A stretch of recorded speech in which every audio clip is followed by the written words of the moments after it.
আশা বর্ষা আমাদের সকলকে আপনি মেহেরবানি করে কবুল মঞ্জুর করেন। এলাকার প্রত্যেকটি মানুষ, প্রত্যেকটি পরিবার, ধর্ম বিশেষে রাজনৈতিক মতাদর্শের ঊর্ধ্বে উঠে এলাকার সবাই ঐক্যবদ্ধভাবে আমাদের এলাকার উন্নয়ন, সামাজিক উন্নয়নের ক্ষেত্রে সামাজিক যে বন্ধন, সেই বন্ধনের ক্ষেত্রে সবাই ভূমিকা রাখবে, এক হয়ে কাজ করবে।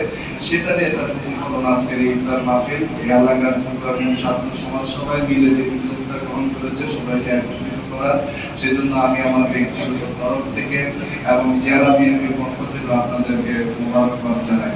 আমরা এমন একটা সমাজ ব্যবস্থা চাই যেখানে আমরা সবাই ঐক্যবদ্ধভাবে আমরা ভাইয়ের মধ্যে সমস্ত অপরাধ কর্মকাণ্ড যদি সমাজে কেউ করতে চায় সেটা সবাই মিলে ঐক্যবদ্ধ হয়ে সেটা রুখে দেওয়ার চেষ্টা আমরা করব।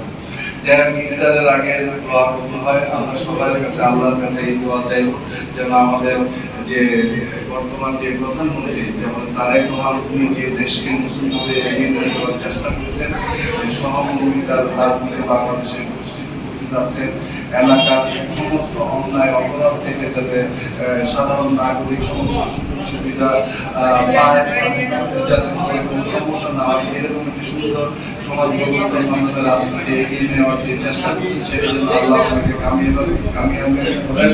আমরা সেই প্রত্যাশা ব্যক্ত করে আমি অল্প আইনপাড়া অঞ্চলের সমস্ত যারা আছেন, মুরব্বিয়াত আছেন, যুবক ভাইরা আছেন, ছাত্র ভাইরা আছেন, সবাই যাতে ভ্রাতৃত্ব বন্ধনের মাধ্যমে সবাই এলাকার সমাজের উন্নয়নে এগিয়ে আসবেন সেই প্রত্যাশা ব্যক্ত করে আল্লাহ আমাদের সেই প্রতিদান করে সেই দোয়া আছে। এবং আজকে যারা এই উদ্যোগে আয়োজন করেছে তাদেরকেও আবারও ব্যক্তিগত তরফ থেকে মোবারকবাদ জানিয়ে আমি আমার বিশেষ আপনি আমাদের সকলকে মাফ করিয়া দেন।